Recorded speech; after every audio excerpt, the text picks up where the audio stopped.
Friday edition. It's Orange and Blue today. Cecil, Lammey, Andrew Mason, and Mason, you're the baseball guy. You're the seam head. A curveball, though, from the Denver Broncos. Could it be coming in the first round?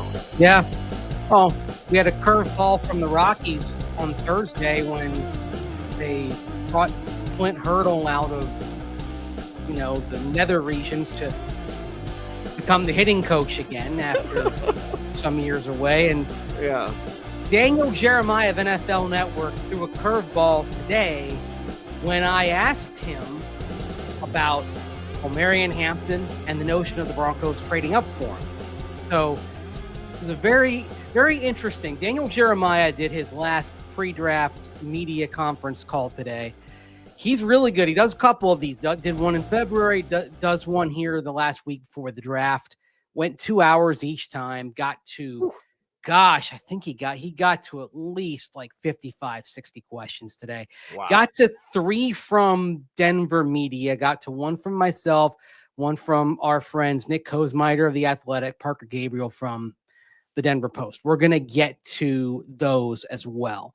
But I want to start with the question that I threw up here because it's really interesting. So he has Marion Hampton, number 13 on his top 50 list. Okay. And he, in his most recent mock, which was last month, had the Broncos taking Hampton at number 20. His final mock will come out next week. He always does his last mock on a show the night before the draft. So I asked him something similar to what I asked Mel Kiper Jr. of ESPN last week. Is Marion Hampton worth trading up for if that's what it takes to get him, given how deep this running back class is? Kiper said, yeah, like he's worth trading up if that's what it takes to get him. The answer from Daniel Jeremiah, it was not what I expected, and you're going to understand why you saw the picture of the guy that you saw opening the show. Take a listen. Yeah, before free agency, I would have told you if the Denver Broncos were going to be ultra aggressive and trade up for somebody, it would be Colston Loveland. He just is a great fit for what Sean Payton does and just seemed like an obvious one. Now they went out and picked up Evan Ingram and gave him some decent money. So that might take that off the table, but I've still got that in the back of my mind of, man, that's just still such a good fit. So I know that's not the position you're referencing, but that's one that it still has my ears perked up to see what happens there. On the running back side of it, man, I love Travion Henderson as well. So, Marion Hampton would be a unbelievable pick there, but I think there's enough guys and there's enough depth at this position that I don't know that you would necessarily have to do that. I think you can kind of let and see how it falls at that specific position. But, I don't know why I just keep coming back to the Loveland thing, thinking that was a Sean Payton fit. Couldn't step away. The interesting thing also in the context of this conference call is he kept coming back to how his mock drafts are based on conversations he has with people around the league, GMs, coaches, etc. It's not based on like his opinion. Right. It's based on intel. And so the fact that he's like, I can't get Colston Loveland out of my mind to the Broncos. That's really interesting. And then he came back to it at the end. Right. He's like, oh, okay, I don't think they need to trade up for Hampton because of these other running backs. And we're going to get into some of them later. I mean, he came back to, for example, like Jaden Blue is a guy he likes as well. So, sort of go back to the whole different flavors thing because, we talked with Matt Waldman earlier this week about, Tosh Brooks being a guy who could be a fit down later in the draft. But the fact that he just circled back at the end to Colston Loveland, it was really interesting. And of the things he said regarding the Broncos, this is the one that the fact that he couldn't get it out of his mind when he talked about the Broncos. It does make you wonder that based on what he's hearing, like the whispers. I mean, is this something that Sean Payton is putting out there around the league? Is this a misdirection thing? I don't know. I mean, there were all sorts of misdirections last year, but how many times did we hear from people talking about the Broncos about, oh, how Bo Nix is a good fit for them, and who they end up picking was Bo Nix. Well, now you hear Daniel Jeremiah talking about, and I think Daniel Jeremiah was one of the people saying Bo Nix was such a good fit, and he ended up going to the Broncos. And now he's sitting here saying Colston Loveland's such a good fit, and he's trying to talk about the running back position. He couldn't help but talk about Colston Loveland. So it was not what I was expecting, Cecil. It was very surprising to hear. Well, as the title of the show, it's a curveball, right? Yes. Because the curveball means you have to get in front of Indianapolis. I think I've mentioned it before, Mase, so I'll be somewhat brief. Yeah. Although we are chatty blankety blankers, it's funny to me that now on April 18th, you're hearing the Colts of like, we're not taking Colston Loveland. They'd totally take Colston Loveland. So you'd have to get in front of 14. We're talking about moving up for Hampton, moving up for Ginty. You want Loveland, you'd likely have to beat Indianapolis to the punch. And what do you have to sacrifice to do it? Now, this is where you're talking about the sacrifice. It's not the Ashton Ginty sacrifice. Is it a 2 that you have to give up, or can you get away with it only being a 3? If you're doing this. And is it next year's 2? I'd be in the business of that all day long. Because you listen to George Payton yesterday and the way he's talking about day 2 this year, that does not sound like a man who wants to surrender day 2 capital this year. No, with these defensive tackles. Yes. And especially if they were doing something like this, something that on the surface seems crazy, but also at the same time, when you hear Sean Payton talk about the value of the interior triangle, however you come up with those interior triangle targets, whether it's another tight end or running back or a third wide receiver, however you come up with that package, you get all these pieces there. I mean, just for a moment, let's just picture this here. Let's go into fantasy land for a moment. Okay. If you pulled something off, if you were able to use next year's 2 to move up and jump the Colts and get Colston Loveland and hang on to this year's 2, and what running back do you think you could get? You probably are not going to get Travion Henderson where you're sitting in round 2. You get his teammate. You get Quinshon Judkins. I like that. Is that enough of a pass catcher, though? Perhaps not. Maybe that's where another back comes in the conversation later. Okay. All right. So let's play along here. Okay. Let's play this out. Let's go with this scenario. Let's talk about you make the trade up, but you can sacrifice next year's capital to do it.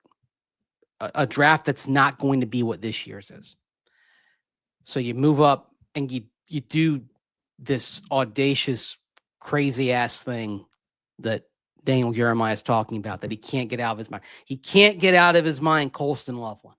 Can't do it. So let's say this happens. Okay. And everyone's like, oh my gosh, what the heck just happened?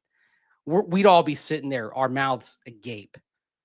So you get to round 2, it's Judkins. Well, there's your pounder. Can you get enough out of him as a pass catcher? Maybe. Round 3, D-line. You're saying this is a deep class. And then it becomes, okay, what's your flavor? The guy who can help now or the guy who's long-term? Is it Phillips? Is it Deon Walker? Walker, yeah. Okay. Now we get to round 4. Maybe you say, okay, we need pass catching back, perhaps. Or this is also where you say, is Blake Watson enough of a pass catching back? Or is Brashard Smith still on the board? The interesting thing with Brashard Smith, we know based on what Brashard Smith said, that when the Broncos talked with him, they had a very specific conversation about his role being Joker. Based on that, based on what he shared with us when he had his media interview in Indianapolis. Elite receiver that plays running back or tight end. Elite receiver, check for Brashard Smith, who Dan Brugler has graded as a 4th or 5th rounder. Yes. That's man. Okay. Would you like some wordplay, Mase? First of all, I'm giving that draft an A. If that somehow happened, I mean, and on either of those defensive linemen in the 3rd round, by the way, you could be Walker or Phillips. I'm giving that an A. I love it. Yeah. If I have to grade, I don't like grading drafts, but I would be thrilled with that collection of players. I'd say, you know what, this might be Saints 2017 all over again. Ryan Ramczyk retiring today. Here's a question for you. Did the Broncos win in 2017 by getting Bowles over Ramczyk? Because they have the guy who's still playing, but the Saints got the guy who was all pro multiple times. Like the Saints got the guy who was first team all pro. The Saints got the player who was elite, but didn't have a career that lasted as long. The Broncos got the guy who eventually became, I think we can say, about a top 12 left tackle, but is having a longer career. Looks like he's probably going to play, knock on any surface you can find. He's going to make it to at least to year 9 and hopefully to year 10, year 11 as a starter. What would you rather have? There's a chance Garrett Bowles is blocking and starting in a Super Bowl. Ryan Ramczyk did not do that. True, although he should have. If not for a bad call, he would have. A non-call. First pass interference in life. Yeah. But that's an interesting scenario. Would you rather have greatness for a short time or pretty good for a longer period?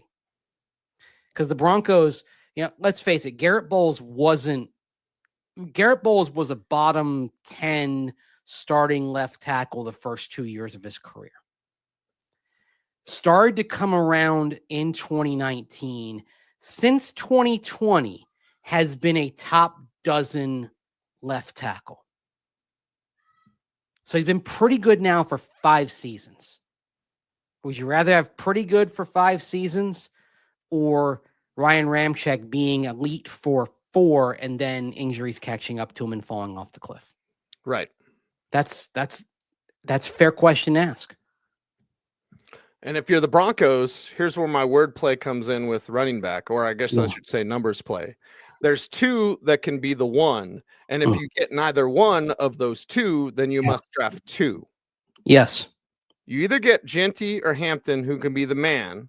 Yeah. And you'll have someone else, but those will be the man. And if you don't get Genty and you don't get Hampton, you're going to have to draft 2 running backs. You're going to have to.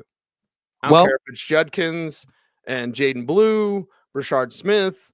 I don't care if it's name anybody, Devin Neal and Taj Brooks. Like, you're going to have to get 2. Well, let's talk about that. That was our friend Parker Gabriel from the Denver Post asked about running backs beyond Omarion Hampton and Ashton Genty.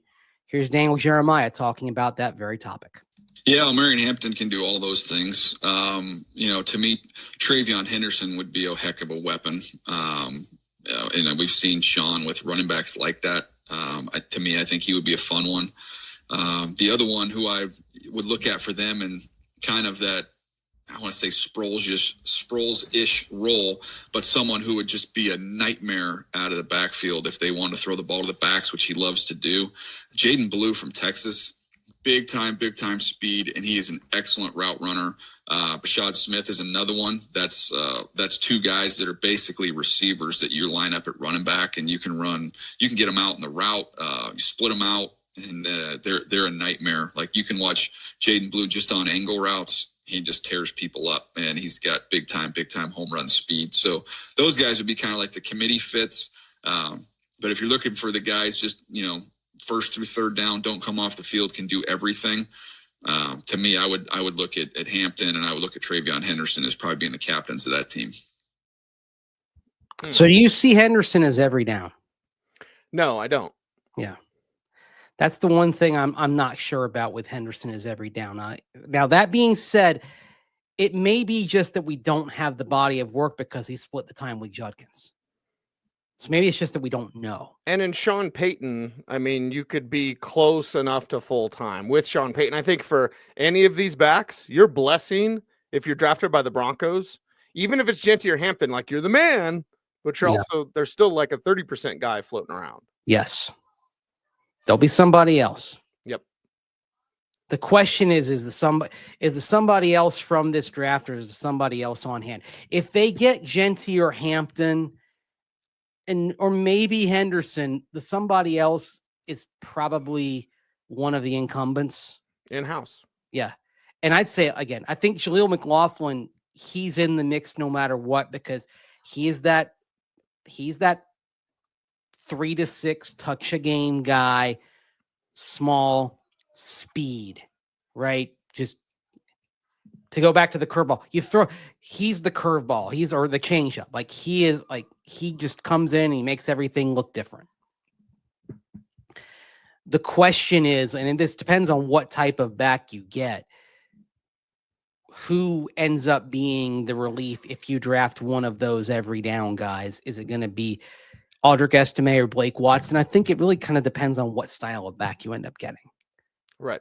And then the beauty of Ashton Genty in particular is he can be whatever back you want. And so his final use may actually depend a little bit on what your relief back, who your relief back ends up being. Like if your relief back ends up being Audric Estime, then Ashton Genty's role may actually be Alvin Kamara plus. If your relief back ends up being Blake Watson, then Ashton Genty is like Mark Ingram plus, if that makes any sense. Nice to have options. And yes. The option includes trading down. Yes, and we've done a show talking about Shedeur Sanders. I've written about this. Shedeur Sanders has an impact on the Broncos. Yes. If he drops. Jackson Dart has an impact on the Broncos. Jalen Milroe might have an impact on the Broncos as well. By the way, I mean, he's going to be in Green Bay. That's significant. Now, yes, there have been players invited to the draft who have slipped to round 2. Drew Lock, Geno Smith. It does happen. But if a player is invited to the draft, it is usually with the intel and the expectation that they're going in round 1. So the NFL has intel and expectation that Jalen Milroe will go off the board on night number 1. So, yeah, we may be talking about, even from this suboptimal quarterback class, 4 guys going off the board, which means, especially if Shedeur and Jackson Dart are sitting there around 20, the Broncos pick becomes something very valuable and something that teams like the Browns and the Giants may be calling about, and there may be some competition. And if there's competition, it gives the Broncos a chance to extract better terms if multiple teams are calling them. Yeah, that's an interesting point on Sean. To be honest, the fascinating thing to me is with Cleveland and the Giants, if they don't take quarterbacks at 2 and 3, not only would they both potentially be looking to move up, they both have darn near identical draft capital. They each have an extra 3rd-round pick. So you find out, and it's almost a game of chicken of who's going to pay the biggest price and how much do they love, one of these quarterbacks. And I don't even know that they like the same quarterbacks. So that's kind of an interesting thing. But if you can't get to Denver from those teams, I'd be calling up ahead of them and see if you can't get, a spot or 2 in front of them as well. In terms of what would be there if Denver were to slide back, I think you're looking at, to me, like a guy like Quinshon Judkins would come into play. To me, there's not much difference between Quinshon Judkins' grade and where I have him in like the early 30s on my list versus the 13th player on the list. Like there's not tremendous drop off there. So I think you could find a big time running back at that time, get a lot of value. I also wouldn't rule out in these trades, if they do happen, if these teams are looking to the future, and looking to acquire picks in the future years. So if I'm Denver, say, you're looking at Travion Henderson or trade back. And I love Travion Henderson, but if they don't take Travion Henderson, they trade back. You get his teammate in Quinshon Judkins, who's a really good player, and I get a future pick next year. Maybe it's a 2. I'd have to think long and hard about that.